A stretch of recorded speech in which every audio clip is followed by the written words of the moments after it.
World News Saturday. Here's Carol Simpson. Good evening. It's been 5 days since a plane carrying Texas Congressman Mickey Leland and 15 others disappeared in the wilds of Ethiopia. And still there's no word, no signs of what could have happened. 4 U.S. helicopters joined what's now become an international search for the congressman's plane. A search that had to be called off early today on account of bad weather. As each day passes, however, there's growing fear that the outcome of the search may produce a tragic result. We have 2 reports, and we begin with Richard Sergey in Addis Ababa.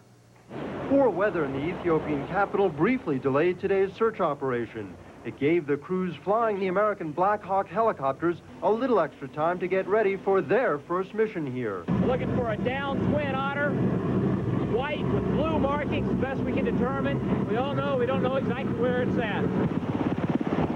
With the weather improving, the choppers, which are able to fly lower and for longer periods, took off. 2 giant U.S. Hercules with sophisticated electronic gear on board also joined in.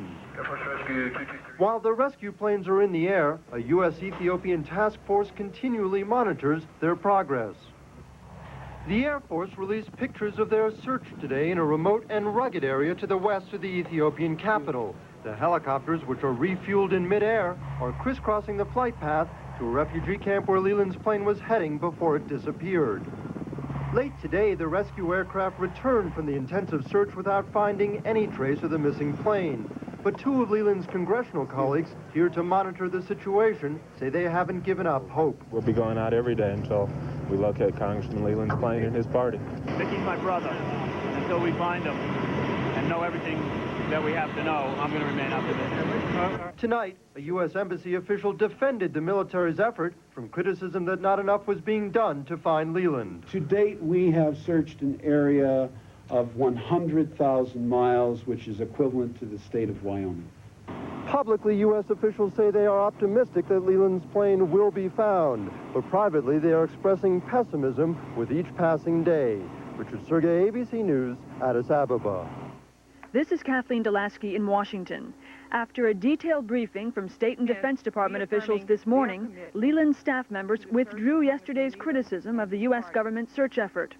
We have assurances that the commitment from the top, which we knew existed and which we acknowledged, that commitment is still there. And further, that sense of commitment and sense of urgency are now operating at all levels. We had no doubt yesterday that we were conducting this thing with diligence and with all the available resources and all necessary resources, and now we seem to be all in agreement. To demonstrate their diligence, Pentagon officials gave the press an exhaustive briefing and explained that weather and a lack of information had hindered their search. Leland's plane was headed for a refugee camp 260 miles west of the Ethiopian capital. But since the plane carried enough fuel for a return trip, search teams say it could have veered off course as much as 500 miles. Also, searchers are losing hope that they will pick up signals from an emergency locator beacon on board the plane. As time passes, the power output of that emergency locator beacon will decline eventually to the point we won't be able to hear it anymore. Captain Bloyer says if anyone survived after the plane went down, given the moderate climate, they could still be alive. Although that hope is fading, the U.S. government is intensifying its search.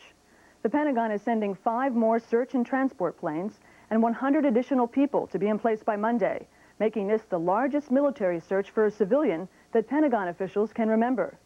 Kathleen DELASKI, ABC News, the Pentagon.